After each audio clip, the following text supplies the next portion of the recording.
Okay, so welcome everyone to the business of practice management. My name is Ronald Vogel and I'm a solutions architect at Genware Computer Systems. And today we're going to be discussing healthcare practice analytics. We'll also be providing a demo of GiDental, which is an advanced analytics solution used by dental practices to harness the power of information. So we have a couple of different areas within GiDental. And as I mentioned, today we're going to be focused on the performance management aspect of it. But we also have content around marketing, operations, and scheduling. And also note that GiDental caters to single clinic, multi-clinic, and also group practices. So today we'll be discussing performance management and why it is important. We will look at the KPIs and metrics available to us in GiDental that support performance management. We'll also look at measuring, monitoring, and managing performance at both the organization and also the clinic level. Next, we'll discuss our metrics against targets and setting target goals. And then finally, we will discuss actions to take resulting from our analysis or insight to action. So the objective of performance management is to align organizational success across practices, linking performance standards with positive business results. There's a quote here by Peter Drucker: if you can't measure it, you can't manage it. And this is a critical component of GiDental. So the KPIs and metrics and measures within it will help optimize the business and optimize our performance. So what does a typical performance management process look like? It normally includes some or all of the following. So number one, planning. SMART objectives, which stands for specific, measurable, agreed, realistic, and timely. Implementation, or conducting tasks along with training and coaching from management and peers. Monitoring, which allows logging of progress towards milestones and larger targets. And finally, reviews. So reviews to take a step back, discuss goals, and make changes if needed. So what makes an effective performance management system? The entire organization must be aligned on the system in place. Metrics and methodology should be proven and make use of any industry standards if available. Clear communication of expectation and goals. Practices and employees at those practices, or the providers and doctors, need to buy in and recognize that their objectives are tied to the larger organizational goals. Performance-based rewards linked to the system. And finally, employees have to have software available to them, like GiDental, that allow how they are tracking against their objectives. So here we have some of the GiDental financial KPIs. So GiDental has a number of metrics and KPIs available, but today's focus again is on this subset, or the financial metrics here. So we have gross production, which provides us a big picture of how a practice is doing. And we can monitor this at the yearly level, the monthly level, or even the weekly or daily level. Net revenue. So net revenue is defined as our gross production minus our write-offs or adjustments.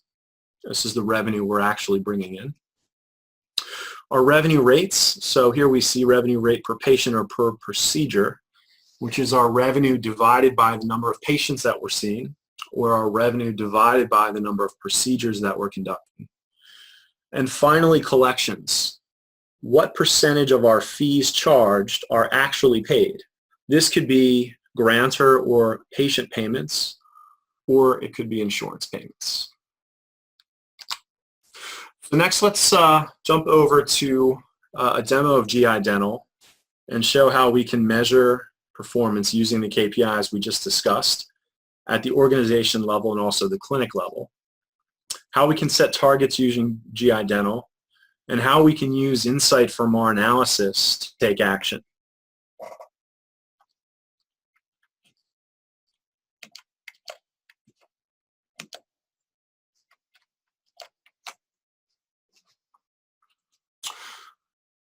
Here we see our homepage of our performance management dashboard within GiDental. At the top, we can see the KPIs that we just discussed. So our net revenue, our gross production, collections, followed by our rates, our revenue rates, per patient, per procedure, and even per days worked. So these KPIs at the top are, for example, net revenue of 1.1 million is for the year of 2020 and the current month of February through today, which is 27 days. So month to date, and the color is green, which is showing us that which is a positive. So this is comparative to the previous month. So our revenue the previous month was $168,000 less as an organization. So we're actually doing better in February than January, so therefore we have our KPI is green and is reflective of this positive month. Alternatively, on the side here, we have yearly KPIs. So this is showing us our net revenue for the year to date of 2020 is a little over 2 million. And then our KPI is red, and that indicates that the year-to-date value that we're seeing is actually less than the previous year's value. So in 2019, through 2 months of January and February, we actually did a little bit better. But the decrease is not too bad, 54,000. But even so, we're going to use a red indicator to show us that even though we're doing well in February, that year to date we're still a little bit behind last year. And then finally, if we're somewhere in the middle of the green and red, that'll be reflected by this yellow color here that we see for revenue rate per patient. But it's it's $14 per patient this year, which is slightly less than the previous year. We can also see with our map chart here, we see our each of these bubbles shows where our clinics are located in Florida. And then in the center, we have a number of metrics. So we can see each one of our clinics. We can see the revenue trend. We can see the revenue versus target, which we'll get to. And then finally, a number of additional metrics as well. So focusing on performance management, if we're looking at our gross production, we can drill into our gross production metric at the top. And that'll take us to a more detailed financial page here, which is going to be showing us our gross production trend, so how we're doing over time over the last couple years. It's showing us our revenue broken down by financial class. And then in addition, at the bottom, we have some financial details by clinic, as well as a financial summary. We can also select any one of our clinics here. And by doing that, all the charts on this financial page are reflective of that selection. So for Boca Raton, we can see their production trend and breakdown by financial class. For Bradenton, we can see their trends as well, and then for Fort Pierce and so on and so forth. So this allows us to get a quick snapshot of each one of our clinics as well as organization-wide. So if we return back to the home screen, we can also select instead of drilling in and selecting a clinic, we could also select one from the map here. So this Ocala clinic jumps out as being red. So the reason for that is, again, year-over-year revenue happens to be less, happens to be down for this year. And by selecting that plot or that bubble on the map It'll take us right to our clinic, or our location, where we see 2 clinics. And it's going to show us our revenue against target and the metrics associated with that location. Alternatively, if we pick a green bubble like Palm Bay, we can see their the clinic in Palm Bay is doing well. It's a smaller clinic, so the size of the plot represents the number of procedures. So they're not doing as many procedures, but they're generating more positive production and positive revenue thus far this year. So we talked about net revenue, and that net revenue is our gross production minus our write-offs and adjustments. And we can also see here in the center, for each one of our clinics, we have a revenue versus a target. So our revenue is the green line, and our target is the black bar. So for each one of these clinics, for each year, we can see which clinics are hitting their targets. So last year, for example, Boca Raton, we can see they hit their target. But alternatively, Bradenton did not hit their target. And these targets are set in a number of different ways in GiDental. So we can set them using a calculation like we're doing here. So in this case, we're just using the previous year's revenue as the target for the next year. So a very simple calculation, or a simple way of setting the target. We could also calculate that target, not just by using the previous year, but by using some sort of a formula. In addition, we could integrate a file. So if we had an Excel file or some sort of a CSV or flat file with our targets that we've manually created or inputted, we could integrate that data into GiDental and use that as a target. Or finally, we could help you use a statistical model to perhaps use the historical data to make a prediction on what your target should be for the next month or the next year. So lots of different ways of using GiDental to set targets. So the revenue, again, is the gross production minus write-offs. So we may actually want to take a look at our adjustments or write-offs. So we can use our navigational pane here in GiDental to do that. We'll navigate over to our adjustment financials. So here we see our adjustments. We see our adjustments by provider. And then we also see the details for each one of those provider, what the adjustment was, the date of the adjustment, the amounts, and so forth. So by selecting, let's just focus on January of 2020 for now, or February, we can quickly see our adjustments by provider, so which providers or doctors are writing off or adjusting the highest amounts, which is a great way to monitor and measure the impact of that, which is impacting our net revenue, as we discussed. So we'll jump back to our home page. The next KPI is collections. So we talked a little bit about that collections are a percentage of fees that are charged, that are actually paid. And this could be grants or insurance payments. So by selecting collections, again, we can drill in.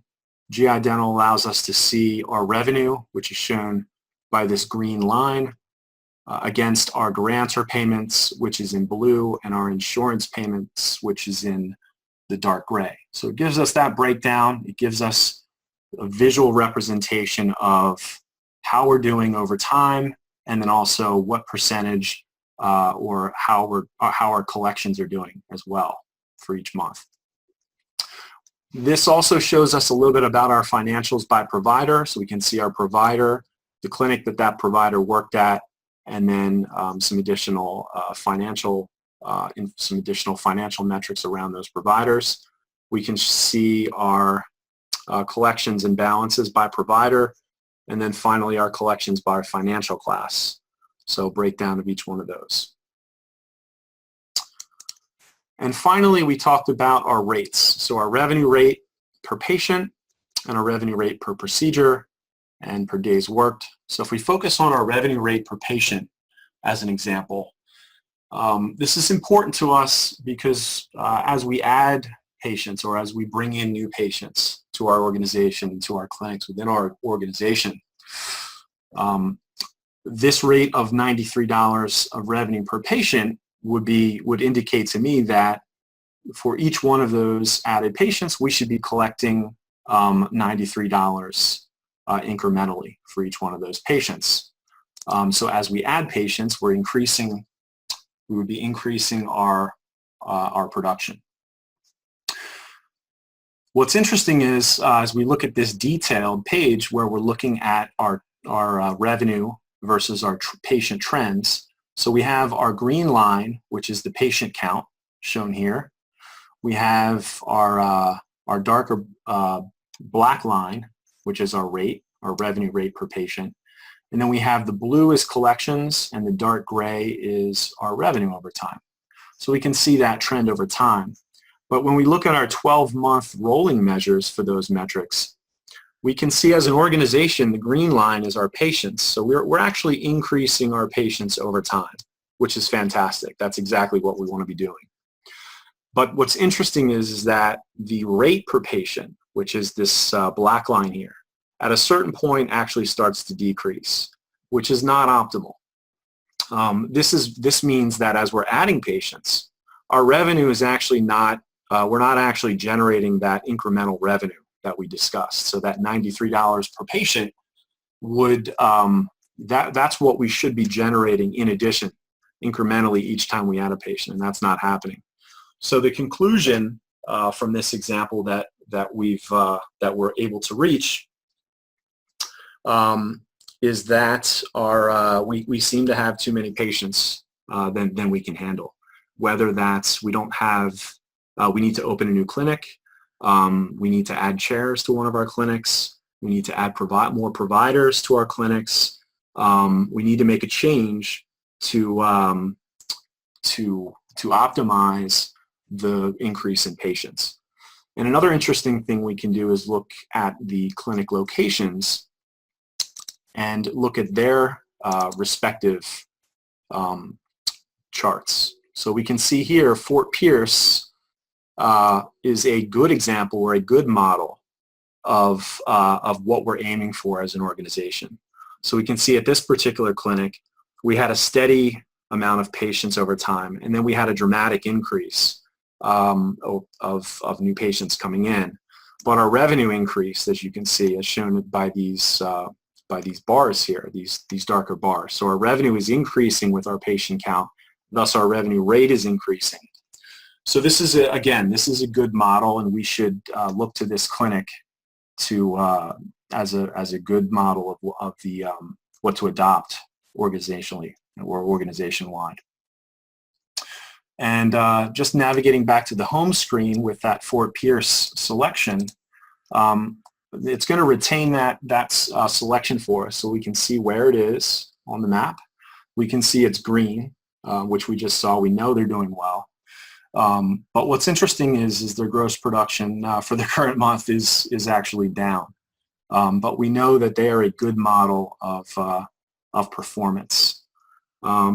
So hopefully that gives us a little bit of insight to action, and thank you for your time today. And I will turn it back over to Jerry.